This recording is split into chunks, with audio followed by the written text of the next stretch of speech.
couple of big milestones today. Man, Merida, you might hear this little crazy dog in the background, so I apologize in advance.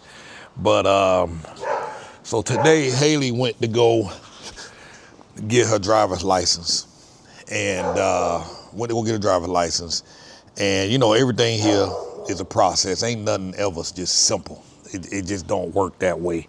And let me see, it just don't work that way. Whatever it is you got to do, you're going to be working. You're going to be working it. So, of course, they told her that she needed to go get a letter from immigration and saying, you know, I guess verifying her status and saying that it's okay. So she went to immigration and they told her she needed to update her address. And so they wouldn't let anybody else in. So it was just one person that could go in. So Haley's now 19. And so she hit up that immigration 100% all by herself. When I had to do an address change update, you know, I paid somebody to go on my behalf just because I didn't want to deal.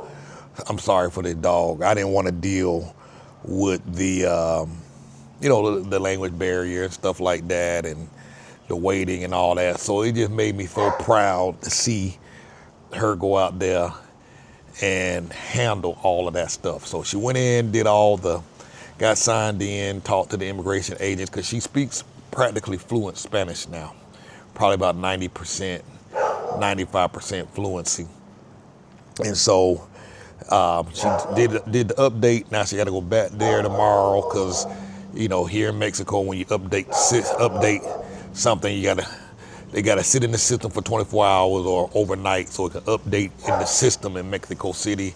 So tomorrow she got to go back to immigration and get the form, then they'll sign it, and then she can go back and get a license.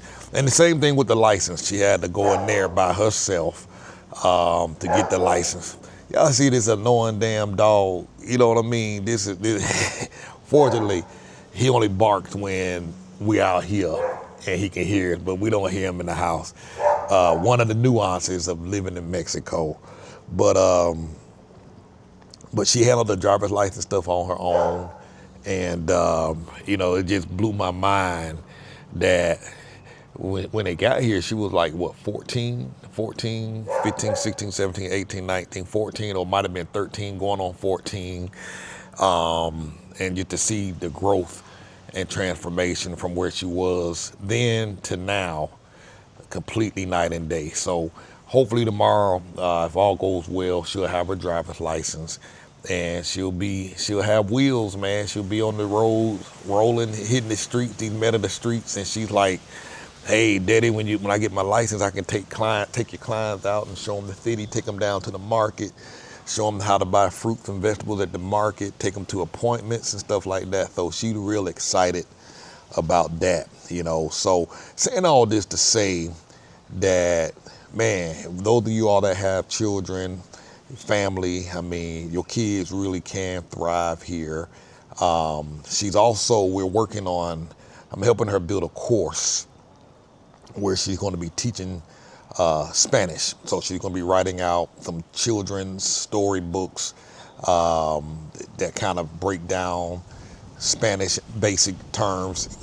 That's one of the ways she learned Spanish, watching cartoons, reading little children's books, because that's how parents teach their children to read. They get these little children's books and then they learn Spanish. You know, the parents are reading these books over and over again. Let me tighten this up. Reading their books over and over again with, you know, little children's books, and that's how you learn. You know what I mean? That's how kids learn Spanish. And so she did a lot of that. And so she can be putting together a book. She's going to try and get some of these books, do some self-publishing online through Amazon and some other options. And so I'm helping her package that course up, which is something that I've been doing for almost 20 years now, creating courses and whatnot. So she's excited about that, making her own money. And she already makes her own money now. She offers translation services to new foreigners that move here, English-speaking foreigners that move here and need help with just some basic errands and getting bills paid, getting phones turned on, getting services turned on. So she does all of that kind of stuff already. So I'm excited for the next phase at where she's going, and just to see her grow. Yeah, with Haley, when we first got here about a year after arrival, she was diagnosed with schizophrenia, and this is not me putting her business out. She talks about it a lot. It was kind of rough. It was a rough start. Took about a while, took a year to get her diagnosed and whatnot. And man, about another year to get the right combination of medicines and stuff like that. And so it's been a journey, but the medication has her living a totally normal life. The medication that she's on here would have been a much more of a challenge to get in the United States. So her symptoms uh, went away with the medication that she consistently had to take. And so she's living a normal life, no issues, none whatsoever. And so being here in Mexico gave us a lot more direction in how, or the type of treatment that would work for her. And so did a lot of research to different medications and found some options that doctors and patients had the greatest results. Apparently the clozapine is the name of the medication. In other parts of the world, it's the medicine, first choice for treatment, first medicine of choice for treatment for schizophrenia. In the United States, it's like the medicine of last resort. In order to get clozapine, you have to try like 3 other medications over a couple of years, and if it don't work, then they would consider giving you that particular medication. But once we found that medication, I was like, Doc, we need this, and he was on board with it 100%, followed the protocol, the Lakeman protocol, and boom, results almost instantaneously, but yeah, so I mean, like I say, she has a normal life, had a boyfriend, and since she's already been here, she had to dump him, you know what I'm saying? So she's already talking about perhaps getting out, wanting to travel. She's like, I want to go to Mexico City and visit Mexico City, and she wants to learn day trading as well. And cause I've been showing her some stuff with day trading and just investing in stocks. And so she wants to learn how to do all of that as well. And so, man, like I say, just big milestones. So going to immigration on her own, taking care of business. Even now, I wouldn't go in there by myself. You know what I mean? But just the fact that she's done that makes me proud. Working on this course, this book to teach other people Spanish. She's going to be offering like a little coaching program via Zoom and stuff like that, helping people get started and getting their ear trained to be ready. Because when you first get here and you don't know no Spanish, it can be difficult. So she's going to kind of get you started with the basics, the ABCs, the sounds, how to count your money, et cetera, et cetera. So she's starting to get her own little wings and start to flap. So if you are wondering what life can be like for your kids when you bring them here and watch them transition from child to teenager, from teenager to young adult, or from teenager to young adult, I mean, it's very possible for your kids to have a fully functional life. My children, I've been an entrepreneur my whole life. Most of my kids, not all of them, because I have we have one daughter that's a police officer. We have 5 children, 4 girls and 1 boy. One's a police officer. Our oldest son, he's an entrepreneur. And I think the most of our kids will more likely be entrepreneurs. Haley's already moving down that route. Even Charlie is looking at some things. She likes to cook, and she's talking about making plates. You know what I'm saying? And so she loves to cook.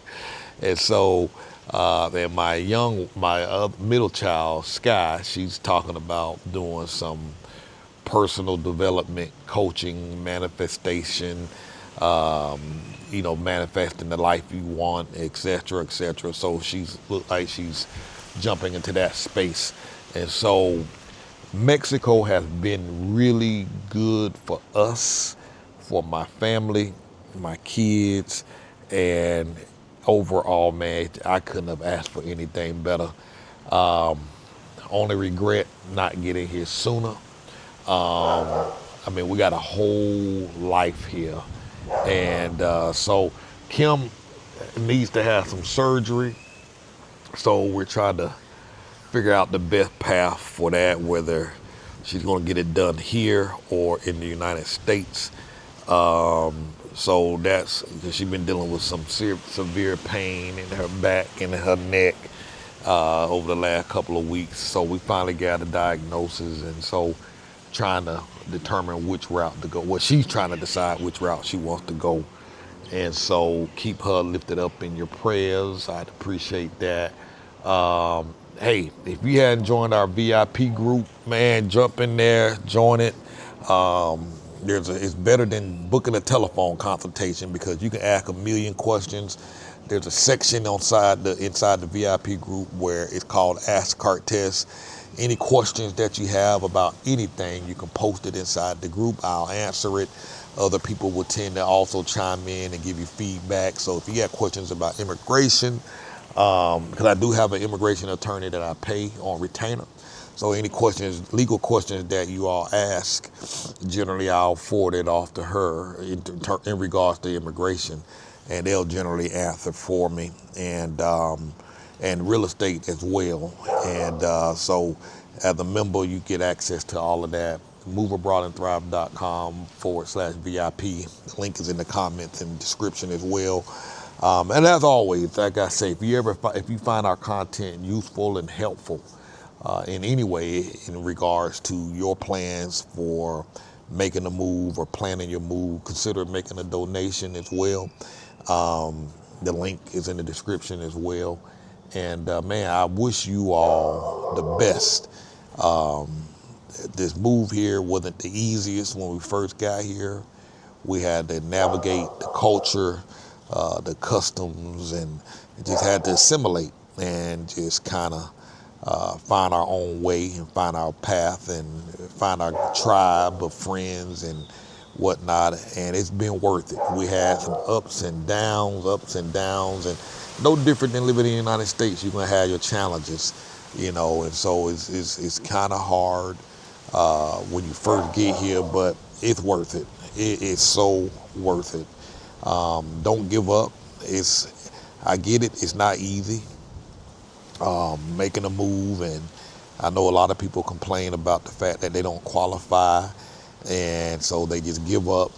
But there are other countries that might have easier restrictions, so I would investigate other countries. And if you really want to do Mexico, you might have to, and this may not work for everybody, but you might have to put in the hard work. There are 2 people that I'm talking to right now that made the decision that, hey, they got a part-time job, and then their spouse got a part-time job in addition to the full-time job they had. And they just like, we're going to work for the next 12, 14 months.